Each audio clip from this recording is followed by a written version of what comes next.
Η Εμμανουέλα Σωτηροπούλου είναι φοιτήτρια του Πανεπιστημίου Θεσσαλίας. Είναι και στο πρόγραμμα Εράσμους, για το οποίο θα μας μιλήσει τώρα, καθώς και για τις εμπειρίες της. Πάρα πολύ ωραία. Γεια σας, είμαι η Εμμανουέλα. Ήμουνα το περσινό έτος, όλο το ακαδημαϊκό έτος στη Γερμανία, στο Weingarten, στην Παιδαγωγική Ακαδημία. Γενικά το Erasmus, όπως όλοι ξέρουμε, είναι μια εξαιρετική και μοναδική εμπειρία, όχι μόνο από το ακαδημαϊκό επίπεδο, από το οποίο είναι πάρα πολύ σημαντικό, αν και πολλοί το ξεχνούν, αλλά και από την άποψη ότι γνωρίζουμε πάρα πολλούς ανθρώπους από όλο τον κόσμο και δεν αισθάνεσαι ποτέ μόνος σου.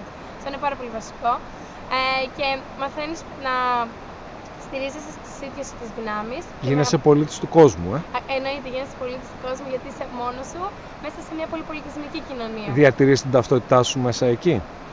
Οφείλεις να τη διακρίνεις για να μπορείς να σταθείς σαν άνθρωπος, έτσι ώστε να βάλεις τα δικά σου χαρακτηριστικά και μαζί με τα χαρακτηριστικά που θα βάλει ο άλλος δημιουργείς έτσι ένα νέο πολιτισμό και τον προωθείς αυτό και τον προάγεις σε όλους τους υπόλοιπους.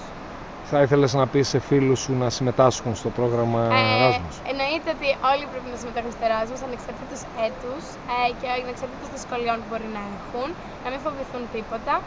Και απλά μια συμβουλή προς όλους, επειδή η κάθε μέρα του Erasmus είναι μοναδική, βγάλτε όσες περισσότερες φωτογραφίες μπορείτε και μπορεί να ακούγεται πολύ έτσι ρομαντικό, αλλά γράψτε και ένα ημερολόγιο.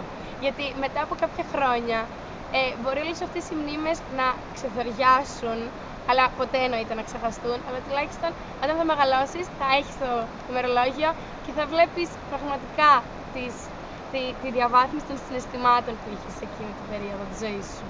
Σε ευχαριστούμε πάρα πολύ, Εμμανουέλα. Εγώ σας ευχαριστώ.